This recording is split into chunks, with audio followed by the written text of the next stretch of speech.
បាទសួស្តីលោកគ្រូអ្នកគ្រូក៏ដូចជាបងប្អូនទាំងអស់គ្នាណាថ្ងៃនេះយើងវិលមកជួបគ្នាតទៅទៀតតាក់ទងទៅនឹងមេរៀនបច្ចេកទេសថតរូបបាទយើងរៀនលក្ខណៈជាមូលដ្ឋានគ្រឹះណា basic ណាអញ្ចឹងថ្ងៃនេះខ្ញុំអត់បាននិយាយអំពីទ្រឹស្ដីទេគឺខ្ញុំនិយាយអំពីការអនុវត្តតែម្ដងបាទនេះខ្ញុំមកធ្វើបទបង្ហាញតាក់ទងនៅលើទូរស័ព្ទ Mac Android បាទតើយើងចូលទៅកំណត់តាក់ទងទៅនឹង grid line យ៉ាងម៉េចហើយយើងថតHDR នេះយ៉ាងម៉េចណាបាទខ្ញុំសូមបរិយាបន្តិចមកដើម្បីឲ្យងាយស្រួលមើលណាបាទនេះខ្ញុំបរិយាចឹងមកឲ្យកូនសិស្សឬក៏លោកគ្រូអ្នកគ្រូស្រួលមើលណាអូខេបាទមិនអីទេប៉ុណ្ណឹងក៏បានដែរណាអញ្ចឹងនេះថ្ងៃនេះគឺនៅពេលដែលយើងបើកកាមេរ៉ាបាទគ្រូនិយាយនេះសំដៅលើយើងបើកកាមេរ៉ាហើយណាអញ្ចឹងយើងចូលលើអាកន្លែង HDR auto នេះមានន័យថាម៉េចកាលយើងរៀនពីវគ្គមុនយើងរៀនពីទ្រឹស្ដីមានន័យថា HDR នេះវាគឺជាកន្លែងយើងកំណត់ automatic អញ្ចឹងហើយបានរាល់ថ្ងៃហ្នឹងពេលដែលបងប្អូនទាំងអស់គ្នាឬក៏លោកគ្រូអ្នកគ្រូពេលដែលសិស្សថតទៅគឺដោយសារភាគច្រើនគឺកាមេរ៉ារបស់ទូរស័ព្ទវាយកHDR នេះ auto នេះយកទៅថតអញ្ចឹងហើយបានយើងថតទៅវាចេះតែជួយយើងណាអញ្ចឹងយើងកំណត់ថាកន្លែងហ្នឹងគឺមានន័យថាវាជាការកំណត់នៅ exposure ឲ្យយើង auto មានន័យថាទាំងពន្លឺទាំងការថតភាពច្បាស់ពី focus អីហ្នឹងគឺវានៅកន្លែងហ្នឹងណាវានៅកន្លែងហ្នឹងអញ្ចឹងព្រោះគេដាក់ឲ្យគេថា high ដែលពាក្យ H នេះគឺ high ពាក្យ D នេះគឺ dynamic ពាក្យ R នេះគឺ range អញ្ចឹងពាក្យថា high dynamic range មានន័យថាធ្វើឲ្យរូបភាពដែលយើងថតហ្នឹងវាមានលក្ខណៈច្បាស់ល្អបាទគួរឲ្យចាប់អារម្មណ៍ហើយមួយទៀតលោកគ្រូមិននិយាយច្រើនទេតាក់ទងនៅហ្នឹងព្រោះយើងត្រូវទៅបង្ហាញនៅ Android សំទោស iOS បន្តទៀតណា iPhone ពពុះ iPhone អញ្ចឹងកន្លែងនេះគេនិយាយពី timer ទេអាហ្នឹងលោកគ្រូអ្នកគ្រូឬក៏សិស្សទាំងអស់គ្នាធ្លាប់ឃើញហើយចំពោះ radio នេះដោយលោកគ្រូបានលើកឡើងតាក់ទងនឹងការបង្រៀនវគ្គ1នោះគឺដោយសារតែយើងត្រូវការទំហំបាទ 1.1 4.3 16.9 ហើយនឹង full មានន័យថាទំហំដែលយើងថតផ្ដិតយកបាទហើយនៅក្រោមហ្នឹងតាក់ទងទៅនឹង Android យើងមាន setting មួយចំនួនទៀតប៉ុន្តែលោកគ្រូលើកយកតែកន្លែងណាដែលយើងមានតម្រូវការចាំបាច់ទេហើយបើសិនជាតាក់ទងទៅនឹងទូរស័ព្ទដៃយើងមានភ្ជាប់កាមេរ៉ានឹង AI ទៀតគឺរឹតតែល្អទៀតវាមានការកែរូបកែពន្លឺកែអីក្នុងហ្នឹងបន្តទៀតណាអូខេអញ្ចឹងទី1យើងចេះកំណត់អាហ្នឹងមកបាទហើយទី2យើងបើកនេះ grid line យើងនេះ grid line and guide នេះពេលដែលលោកគ្រូអ្នកគ្រូឬក៏បងប្អូនចុចកន្លែងហ្នឹងហើយចុច on ណាចុច on នេះសញ្ញា on នេះវានឹងចេញនេះឃើញបន្ទាត់កាត់ឲ្យយើងនេះណាបន្ទាត់កាត់ឲ្យយើង4ជ្រុងនេះធ្វើឲ្យរូបយើងអាចថតយកជាលក្ខណៈក្បួនខ្នាត rule of third បាទ rule of third ហ្នឹងខ្ញុំធ្លាប់និយាយនៅក្នុងវីដេអូវគ្គ1ហើយមូលដ្ឋានគ្រឹះនៃការថតរូបហ្នឹងគឺតើ rule of third ហ្នឹងវាមានអត្ថន័យយ៉ាងដូចម្ដេចអញ្ចឹងលោកគ្រូអ្នកគ្រូនិងកូនសិស្សទាំងអស់គ្នាអាចចូលទៅមើលវិញបានណាដើម្បីកុំឲ្យខាតពេលអូខេអញ្ចឹងអ្វីដែលមួយចំនួននេះខ្ញុំមិនជាសង្កត់ធ្ងន់ទេព្រោះយើងនឹងនិយាយគ្នាបន្តទៅទៀតណាឥឡូវខ្ញុំចូលដល់ការបត់បង្ហាញតាក់ទងទៅនឹង iOS វិញម្ដងតាក់ទងទៅនឹងទូរស័ព្ទ iPhone ណាបាទអញ្ចឹងទូរស័ព្ទ iPhone ក៏អត់ខុសគ្នាហ្មងដែរបាទនេះខ្ញុំសុំទៅរកទូរស័ព្ទ iPhone មួយមកកន្លែងណានេះបាទនេះបាទអូខេនេះទូរស័ព្ទ iPhone នេះចឹងដូចគ្នាយើងអូសពីលើមកក្រោមមកហើយវានឹងឃើញរូបរាងបែបអញ្ចេះកន្លែងកាមេរ៉ានេះគឺយើងចុចបើកមកហើយយើងនឹងឃើញនៅកន្លែងនេះដូចគ្នាណានេះនៅកន្លែងនេះ record video នេះបាទហើយខ្ញុំគិតថាមិនថាយើង record video មិនថាយើងថតជាស្លឹកអីទេគឺយើងត្រូវការអានឹងដូចគ្នាបាទត្រូវការអានឹងដូចគ្នាណានេះកន្លែងនេះគ្រាន់ថា Apple វាត្រូវការឲ្យយើងបើក grid ប៉ុណ្ណេះមកវាអូខេណា level អីវាមានដូចគ្នាអញ្ចឹងណាហើយនៅក្នុង Apple វាលយត្រង់ថាវាប្រើបេតុងចេះវិញ បេតុងអាហ្នឹងគេហៅថា total បេតុងណាបេតុងមានតែបិទហើយនឹងបើកមានតែ true ហើយនឹង false អញ្ចឹងវាមានដូចគ្នានេះគេដាក់ថា HDR នេះដូចគ្នាណាខ្ញុំបរិយាឲ្យមើលបន្តិច HDR នេះណាអញ្ចឹងដាក់អាហ្នឹងមកវា auto exposure ឲ្យយើងហើយវាសេរីឲ្យមកស្អាតអញ្ចឹង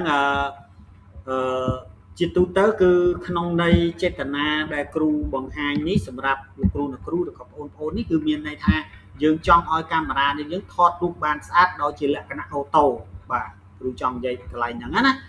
តែបើយើងមិនមកបើកអាកន្លែង HDR អូតូនេះទេគឺលោកគ្រូអ្នកគ្រូឬបងប្អូនត្រូវតែកំណត់ខ្លួនឯងណាទៅកំណត់ខ្លួនឯងបាទអញ្ចឹងជាទូទៅនៅក្នុងទូរស័ព្ទយើងមិនសូវជាសម្បូរបែបប្រមាណទេព្រោះដោយសារតែទូរស័ព្ទយើងគេហៅជាទូរស័ព្ទលក្ខណៈថា home ទេសម្រាប់យើងថតរូបភាពធម្មតាសម្រាប់គ្រួសារហ្នឹងយើងល្មមយើងអាចថតបានព្រោះ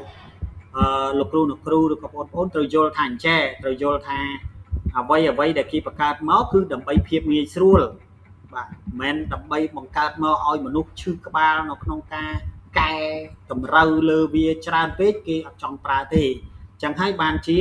device ទាំងអស់ដែលផ្ដល់មកឲ្យយើងនេះគឺគេមានលក្ខណៈអូតូដូចអញ្ចឹងដោយការបិទបើកអញ្ចឹងហើយកន្លែង grid នេះយើងគ្រាន់តែចុចបើកវាមកនេះកន្លែង grid នេះណា level camera level អីហ្នឹង shutter speed អីហ្នឹងបាទអញ្ចឹងគ្រាន់តែខុសគ្នាតែប៉ុណ្្នឹងទេតែដោយឡែកគ្រូគ្រាន់តែចង់សង្កត់ធ្ងន់ថាឲ្យបងប្អូនទាំងអស់គ្នាយល់ថាអា HDR នេះគេប្រើម៉េចហើយគេបើក grid line ហ្នឹងដើម្បីប្រើទៅលើការងារអីណាហើយគេប្រើ rule of thirds ហ្នឹងដើម្បីធ្វើទៅលើការងារថតរូបទៅលើអ្វីអញ្ចឹងខ្ញុំចង់ឲ្យយល់ប៉ុណ្ណឹងណាបាទហើយបើសិនជាមិនច្បាស់សូមទៅមើលទ្រឹស្ដីនៅវីដេអូវគ្គ1ណាអូខេអញ្ចឹងខ្ញុំមានតែបន្តទៅទៀតគឺនៅក្នុងនេះគឺខ្ញុំមានសម្រាប់កាមេរ៉ាដែលផ្ទាល់តែម្ដងនេះយើងប្រើរាល់ថ្ងៃនេះគឺកាមេរ៉ា Canon បាទអា Canon នេះគឺវាពិសេសជាងកាមេរ៉ាយើងឆ្ងាយដោយសារអីដោយសារតែទំហំស្ពេចបាទទំហំស្ពេចបាទទំហំស្ពេចវាល្អហើយខ្ញុំសូមអូខេបាទកន្លែងនេះលោកគ្រូអ្នកគ្រូឬក៏បងប្អូនចូលចិត្តទុកដាក់តិចណាព្រោះកន្លែងនេះកម្រមានដែលគេបង្រៀនណាព្រោះដោយសារតែការរៀនតកតងទៅនឹងបច្ចេកទេសថតរូបនេះគឺរហូតដល់ពេលខ្លះយើងទៅរៀននៅស្រុកក្រៅបើសិនជាយើងមិនយល់ពី function របស់វាណាបាទអញ្ចឹងយើងយកចិត្តទុកដាក់ទាំងអស់គ្នាទៅអូខេអញ្ចឹងអ្វីដែលគ្រូបរៀនរួចអស់ហើយតកតងទៅនឹងទ្រឹស្ដីតែដោយឡែកយើងមកកាន់កាមេរ៉ាផ្ទាល់យើងត្រូវដឹងពីកាមេរ៉ាខ្លះបាទអញ្ចឹងនេះគេដាក់ព្រួញឲ្យយើងស្រាប់បាទកន្លែងនេះគឺ AI focus នេះគឺ AI focus mode មិនមានន័យថាម៉េចអា focus mode ហ្នឹង focus mode ហ្នឹងគឺជាអ្វីដែលយើងចូលទៅហ្នឹងអាហ្នឹងគេហៅ mode តែហ្នឹងផ្ទាំងដែលយើងចូលដែលយើងប្រើប្រាស់ហ្នឹងអាហ្នឹងគេហៅ mode តែផ្នែក focus តែដូចជាប្រើ AI ទេអញ្ចឹង AI វាដឹងថាតើរូបហ្នឹងត្រូវចាប់វាមិនបាទត្រូវចាប់focus កន្លែងណាចំហៀងឬឆ្វេងស្ដាំអីត្រូវចាប់មិនបាទដើម្បីឲ្យការថតរូបរបស់យើងច្បាស់បាទកន្លែងនេះគឺកន្លែង shooting mode កន្លែង shooting mode នេះក៏កន្លែងយើងមានការសេរីដែរកន្លែង shooting mode នេះដូចជាកន្លែងយើងសេរីតាក់ទងទៅនឹង zoom in zoom out អីបាទហើយកន្លែង ISO នេះគឺកន្លែងយើងសេរីពលឺបាទពលឺណាអាហ្នឹងណាពលឺបាទនៅក្នុងនេះគេដាក់ពាក្យថា ISO បាទហើយកន្លែងនេះគឺកន្លែង shutter speed កន្លែង shutter speed នេះអាកន្លែងយើងថតល្បឿនចាប់រូបដូចជួនកាលយើងជិះម៉ូតូអញ្ចឹងយើងចង់ថតរូបអញ្ចឹងគេកំណត់កន្លែង shutter speed ហ្នឹងដើម្បីកុំឲ្យរូបយើងចាប់ទៅវាព្រាអញ្ចឹងគេយកអា shutter speed ហ្នឹងឲ្យ level របស់វាខ្ពស់ទៅដើម្បីឲ្យវាចាប់រូបនឹងឆ្កប់អញ្ចឹងណា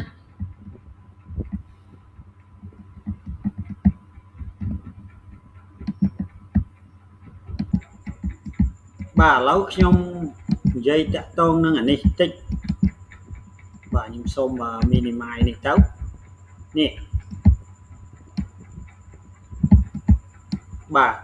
ពេលលោកខ្ញុំចូលទៅដល់អាកន្លែងដែលលោកគ្រូអ្នកគ្រូមើលអាកន្លែងរូបភាពហ្នឹងគេលោកវារៀងញ៉េញ៉ាយខ្ញុំសូមឲ្យមកមើលអានេះ basic អានេះសិនក៏បានដែរអញ្ចឹងណា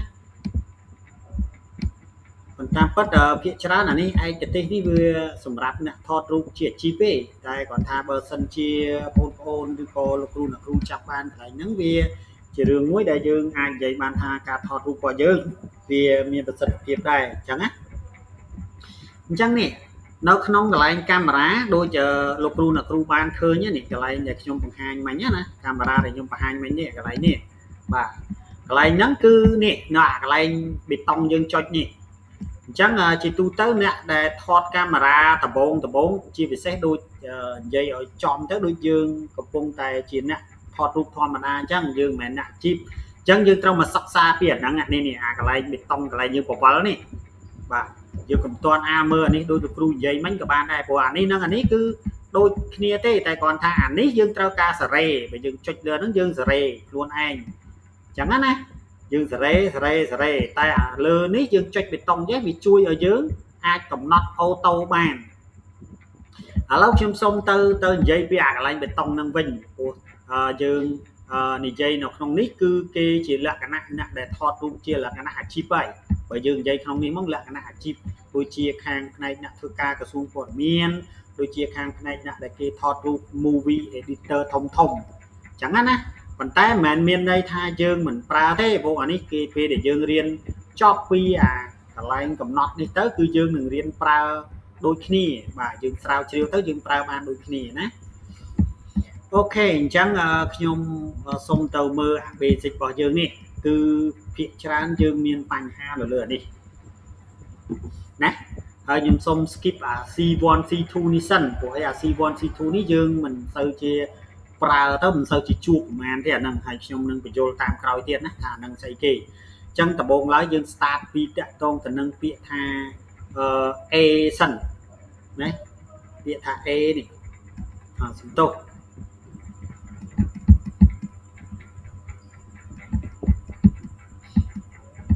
បាទខ្ញុំចាំតិចខ្ញុំបរិយាធំបន្តិចអត់អីទេយើងបញ្យល់មួយណាក៏បានដែរអានេះគ្រាន់តែយើងសម្រាប់យើងជាអ្នកថតរូបយើងត្រូវតែដឹងពីអាហ្នឹងព្រោះយើងកាន់កាមេរ៉ាកាណុងយើងអត់ដឹងពីអាហ្នឹងវាពិបាកដែរនៅក្នុងការថតរូបព្រោះខ្ញុំក៏មិនមែនអ្នកជំនាញអីពេកដែរទេគ្រាន់តែខ្ញុំដឹងហ្វាងសិនតិចទៅវានាំផ្លូវយើងធ្វើឲ្យយើងថតរូបស្អាតទាំងអស់គ្នាបាទឥឡូវយើងមើលនៅក្នុងហ្នឹងមានគេដាក់អក្សរពេនេះខ្ញុំនិយាយពីរឿងអក្សរពេនេះអក្សរពេបាទនេះពេនេះពេហ្នឹងមានន័យថាគឺជា program ជាអ្នកកំណត់ឲ្យយើងខ្លះហើយយើងប្រើខ្លួនឯងខ្លះឧទាហរណ៍ពេលដែលយើងចូលទៅថតរូបមួយផ្ទាំងអញ្ចឹងរូបដែលថតមួយផ្ទាំងហ្នឹងគឺមានន័យថាកាមេរ៉ាពេលដែលយើង select ចូលកន្លែងពេនេះពេលដែលយើងយកអាហ្នឹងទៅវាមានអាកន្លែងទំនុះចង្អុលវានៅលើអក្សរពេហ្នឹងអញ្ចឹងយើងមូលវាទៅកន្លែងអក្សរពេនឹងប៉ាត់អញ្ចឹងមានន័យថាវាប្រើ programming ដើម្បីកំណត់ឲ្យយើងមានន័យថាយើងប្រើកាមេរ៉ានឹងពាក់កណ្ដាលហើយយើងជួយលើកាមេរ៉ានឹងពាក់កណ្ដាលឧទាហរណ៍គ្រូឧទាហរណ៍ជាក់ស្ដែងឧទាហរណ៍តែយើងថតរូបនៅចំកណ្ដាលមានពលឺថ្ងៃអីធម្មតាឧទាហរណ៍តែយើងថតរូបការមួយចុះកន្លែងកូនកំមុំនិងកូនកន្លោះថតរូបអញ្ចឹងពេលដែលយើងថតពុបអញ្ចឹងអាកន្លែងដែលយើងកំណត់ពេហ្នឹងមានន័យថាយើងមិនបាច់សេរីក៏បានដែរដោយសារអីដោយសារតែពេលនោះយើងមានពលឺគ្រប់គ្រាន់ហើយយើងមានថ្ងៃពលឺកន្លែង exposure របស់វានោះវាចំណាំងផ្លាតរបស់វាគ្រប់គ្រាន់ហើយកន្លែងរូបភាពដែលយើងត្រូវចាប់នោះវាមិនញ័រពេកបាទវានៅរូបហ្នឹងវានៅនឹងថ្កល់ហើយតាក់ទងទៅនឹងគេហៅថា balance white balance ណាមានន័យថាអាពលឺតាក់ទងនឹងពលឺ color វាអីហ្នឹងវា balance ទៅគឺមានន័យថាយើងដាក់អាពេនេះគឺវាមានន័យថាវាជួយយើងអាចថា 70% បាត់ទៅហើយអញ្ចឹងណាអញ្ចឹងការណាគេដាក់ពេហ្នឹងគឺមានន័យថាអញ្ចឹង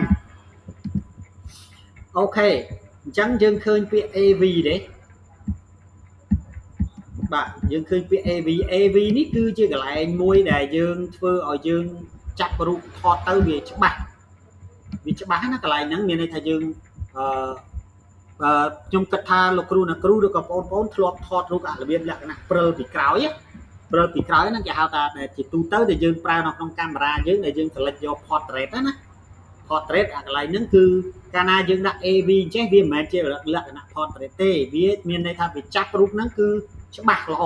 ណាមានន័យថាវា focus យកអារូបផ្ទាំងពីមុខហ្នឹងឲ្យច្បាស់តែពីខាងក្រោយវាអត់សូវចាប់អារម្មណ៍ប្រហែលទេកន្លែងហ្នឹងណាវាទៅជាអញ្ចឹងវិញណាអូខេអញ្ចឹងកន្លែងដែលគ្រូនិយាយនេះកន្លែង TV កន្លែង TV នេះគឺមានន័យថាក៏ជាកន្លែងមួយដែលយើងវាចាប់រូបឲ្យយើងលក្ខណៈប្លង់ស្អាតណាប្លង់ស្អាតបាទខ្ញុំនិយាយទៅវាពេលខ្លះពាក្យបច្ចេកទេសវាពិបាកឲ្យយើងយល់ដែរពេលខ្លះយើងជន់គ្នាដែរប៉ុន្តែបើសិនជាបងប្អូនមានការឆ្ងល់អីអាចសួរតាក់ទងនឹងខ្ញុំបានណាគ្រាន់តែបញ្ជាក់ថាកន្លែង program នេះគឺកន្លែងកាមេរ៉ាជួយយើងច្រើនយើងមកសេរីកំណត់ខ្លួនឯងតិចដល់ពេលកន្លែង AV នេះគឺជាកន្លែង aperture រូបភាព aperture ណាអញ្ចឹងមានន័យថាវាជួយកំណត់ឲ្យរូបយើងហ្នឹងវាចាប់ដែលផ្ទាំងពីក្រោយហ្នឹងវាអត់សូវចាប់ហ្មងទេវាចាប់អាផ្ទាំងពីមុខនោះវាយកអា focus អាផ្ទាំងរូបភាពគាត់ថាយើងថតរូប4នាក់អញ្ចឹងវាចាប់រក4នាក់ហ្នឹងជាគោលអាក្រោយផ្សេងទៀតវាមិនទៅជាផ្ដិតឲ្យយើងច្បាស់ហ្មងទេបើកន្លែងហ្នឹងយើងនិយាយពាក្យថា focus ក៏អាចត្រូវដែរកន្លែងហ្នឹងណាបាទកន្លែង TV នេះគឺជាកន្លែងដែលជួយឲ្យរូបភាពយើងច្បាស់បន្ថែមទៀតបាទកន្លែងឲ្យរូបភាពយើងច្បាស់បន្ថែមទៀតនៅកន្លែងហ្នឹងបាទអញ្ចឹងនៅក្នុងរូបដូចគ្រូនិយាយអញ្ចឹងវាពិបាកបញ្យល់ប៉ុន្តែខ្ញុំព្យាយាមថាធ្វើម៉េចបាទខ្ញុំរករូបហ្នឹងខ្ញុំព្យាយាមធ្វើម៉េចបញ្យល់ឲ្យលោកគ្រូអ្នកគ្រូនឹងសិស្សអាចយល់បានដោយសារតែពេលខ្លះខ្ញុំធ្លាប់ថតផ្ទាល់ដែរអញ្ចឹងណាបាទអូខេអញ្ចឹងដើម្បីកុំឲ្យខាត់ពេលយូរខ្ញុំបញ្ជាក់ម្ដងទៀតហើយបើសិនជាមិនយល់យើងទៅមើលរូបដដែលទៅបាទខ្ញុំនិយាយលើទៅអូតូបើយើងយក A យើងកំណត់យកកន្លែង A នេះកន្លែងនេះA នេះមានន័យថាអូតូម៉ាទិកមិនបាច់សេរីអីទេកន្លែងហ្នឹងបាទមានសេរីទេគឺកាមេរ៉ាវាចាប់យកពលឺអីយើងមកស្អាតបាទយើងអាចនិយាយអញ្ចឹងណាដល់ពេលយើងយកពេមានន័យថាវាអត់អូតូទេអញ្ចឹងលោកគ្រូអ្នកគ្រូឬក៏សិស្សយកជួយគ្នាខ្លះបើកន្លែងណាមិនស្អាតជួយសេរីគ្នាប៉ុន្តែកាមេរ៉ាវាជួយយើងបាន 50% 60% អីចឹងទៅបាទចង់បញ្ជាក់ហ្នឹងបាទ AV នេះគឺចង់និយាយថា aperture priority នេះដូចខ្ញុំនិយាយមិនអញ្ចឹងមានន័យថាវាចាប់យកអារូបខាងមុខព្រោះយើងពេលខ្លះយើងខ្ជិលថតជា portrait បើកាមេរ៉ាទូរស័ព្ទយើងដាក់ជា portrait ចឹងមកយើងថតមកវាចាប់តែរូបអាមុខទេអាទាំង background ខាងក្រោយវាចេញ blur យើងមើលអត់សូវឃើញទេ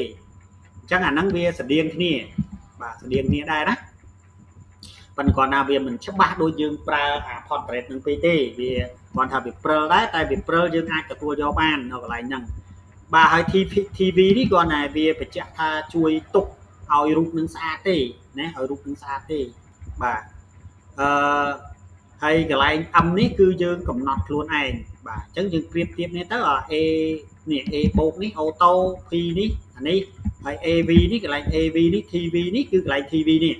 បាទវាសិតតែមានព្រួញកន្លែងហ្នឹងសម្រាប់យើងសេរីអញ្ចឹងណាអូខេកន្លែង M នេះ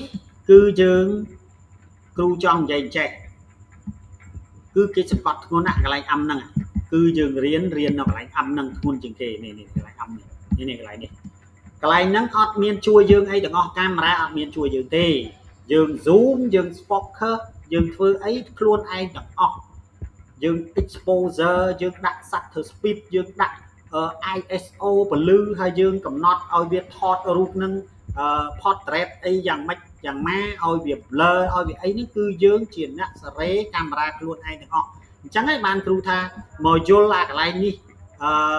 សិនដល់ពេលយើងមកចូលអាកន្លែងនេះគ្រូគិតថាវាចូលមកនិយាយត្រូវគ្នានេះកន្លែងនេះនេះឃើញទេ exposure scale យើងសេរីខ្លួនឯងអាកន្លែងshutter speed អាកន្លែង ISO សំទោសនេះអាកន្លែង ISO កន្លែងសេរីពលឺនេះ200 400នេះយើងសេរីខ្លួនឯងអា shoot mode នេះអាកន្លែងយើង zoom in zoom out អីហ្នឹងក៏យើងសេរីខ្លួនឯងហើយអាកន្លែង aperture នេះ aperture នេះក៏យើងសេរីខ្លួនឯងណាឃើញទេបាទអញ្ចឹងណាអញ្ចឹងគ្រូចង់និយាយថាកន្លែងនេះគឺជាកន្លែងដែលយើងត្រូវកំណត់ខ្លួនឯងកំណត់ខ្លួនឯងនៅកន្លែងណាយើងមើលអាកន្លែង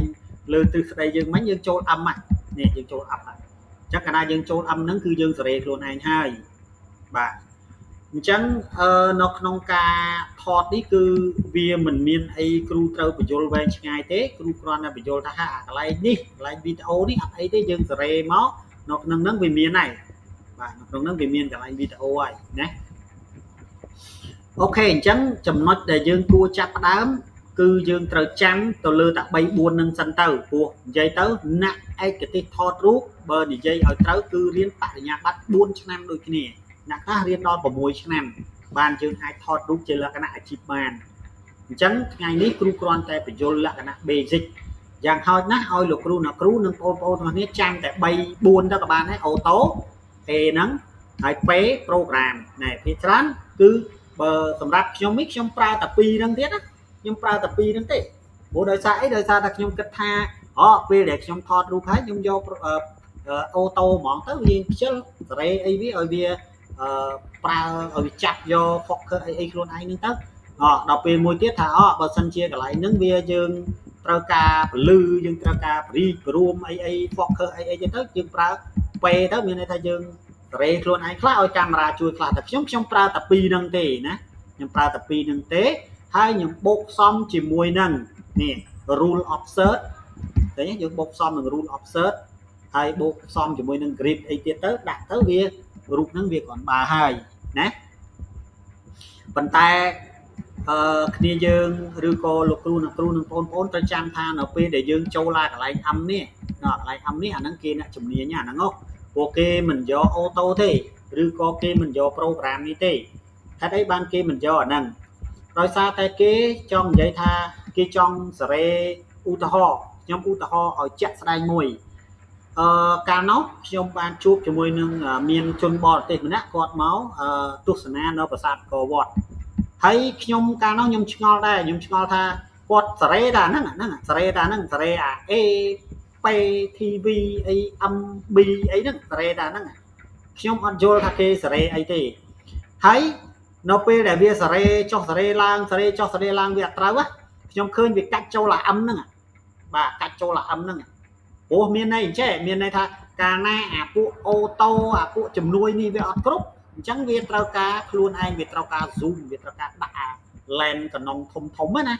បាទអញ្ចឹងវាចូលអា M ហ្នឹងហើយវា zoom នឹងរយៈពេលប្រហែលជាខ្ញុំឃើញប្រហែលជាកន្លះម៉ោងអីវាមិនទាន់ចេញពីកន្លែងប្រាសាទមួយហ្នឹងទេអញ្ចឹងណាដើម្បីផ្ដិតរូបឲ្យមានរូបភាពច្បាស់ក្បាច់ចេញមកល្អអញ្ចឹងវាប្រើអាហ្នឹងអូខេអញ្ចឹងខ្ញុំសង្ឃឹមថានឹងអាចលោកគ្រូអ្នកគ្រូអាចចាប់បាននៅអ្វីដែលខ្ញុំបញ្យល់ហើយបងប្អូនអាចចាប់បាននៅអ្វីដែលខ្ញុំបញ្យល់អញ្ចឹងចុងក្រោយខ្ញុំសូមឲ្យមើលរូបឧទាហរណ៍ស្លឹកដែលគេថតលក្ខណៈថាអូតូឬក៏លក្ខណៈ program ឬក៏លក្ខណៈ TV ស្អីហ្នឹងប៉ុន្តែខ្ញុំបង្ហាញតែស្លឹក2ស្លឹកទេណាបាទអញ្ចឹងសូមតាមដានទាំងអស់គ្នាមើលរូបនឹងទាំងអស់គ្នា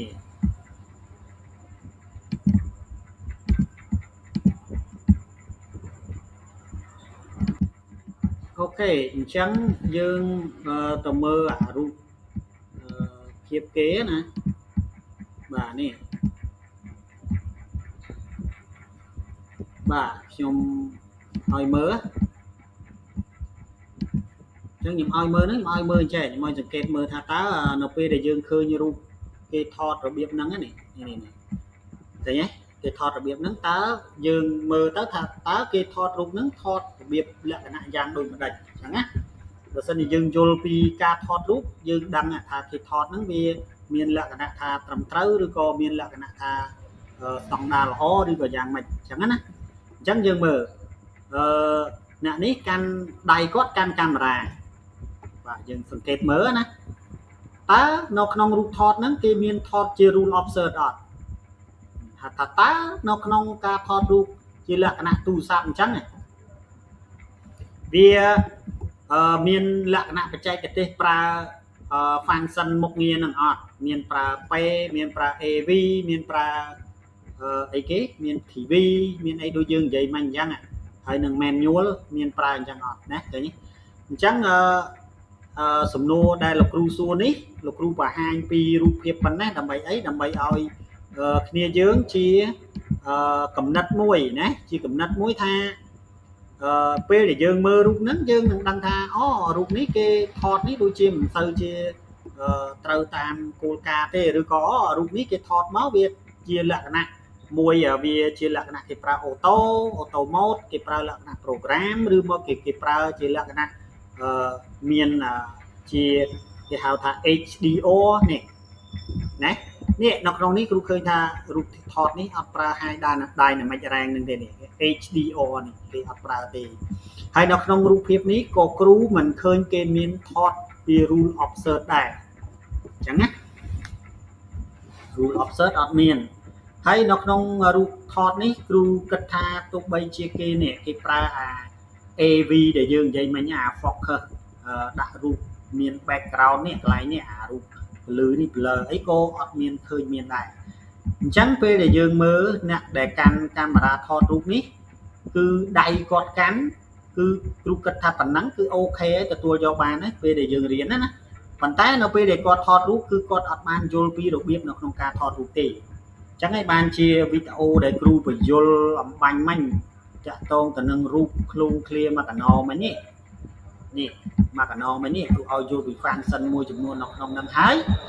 យើងទៅរៀនអាវគ្គមួយយើងទៀតណាយើងទៅរៀនអាវគ្គមួយទៀតយើងនឹងយល់ថាការថតរូបរបស់គេនេះវាមានលក្ខណៈសមស្របឬក៏មិនសមស្របណាអូខេអញ្ចឹងបាទរូបភាពដែលយើងត្រូវទៅមើលនោះវាខ្ញុំចង់ទុកជាគេហៅថាជា assignment មួយជាលំហាត់មួយសម្រាប់ឲ្យលោកគ្រូអ្នកគ្រូឬក៏បងប្អូនសិស្សនិស្សិតទៅថតបាទបងប្អូនទាំងអស់ទៅថតរូបខ្លួនឯងហើយយកមកប្រចាំងហើយយើងយកមកមើលទៀងទាត់នៅក្នុងមេរៀនខ្លួនឯងថាតើការថតរូបរបស់យើងនឹងវាស្អាតអត់វាត្រូវតាមកម្រិតស្តង់ដារអត់យើងសេរី speed សេរីអីនឹងត្រូវឲ្យអត់អញ្ចឹងណាបាទអញ្ចឹងគ្រូគ្រាន់តែបញ្ជាក់ថានៅក្នុងការថតរូបមេរៀនដែលយើងរៀន basic នេះបើសិនជាបងប្អូនឬក៏លោកគ្រូអ្នកគ្រូយល់បានប៉ុណ្ណេះគ្រូគិតថាវាគឺជាចំណេះដឹងមួយដើម្បីជួយឲ្យបងប្អូនឬក៏លោកគ្រូអ្នកគ្រូទាំងអស់គ្នាមាន basic មានមូលដ្ឋានគ្រឹះនៅក្នុងការថតរូបបាទហើយចំពោះការតាក់ទងទៅនឹង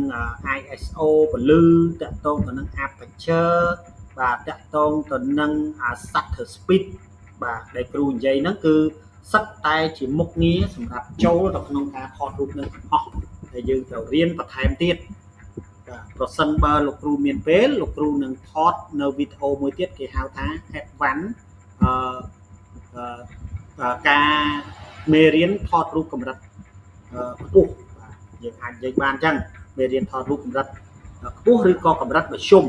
បាទព្រោះបើកម្រិតខ្ពស់វាលក្ខណៈគេថតរូបវីដេអូដែល movie ធំអីហ្នឹងអានឹងកម្រិតខ្ពស់បាទយើងអាចមានកម្រិតមួយទៀតគឺកម្រិតមធ្យមយើងអាចថាអញ្ចឹងចុះអូខេអញ្ចឹងនៅក្នុងថ្ងៃនេះគឺគ្រូមានតែប៉ុណ្្នឹងទេហើយក៏សូមបងប្អូនអរគុណដល់លោកគ្រូអ្នកគ្រូនិងបងប្អូនទាំងអស់គ្នាដែលបានចូលចិត្តទុកដាក់ទាំងអស់គ្នាបាទសូមអរគុណសូមជម្រាបលា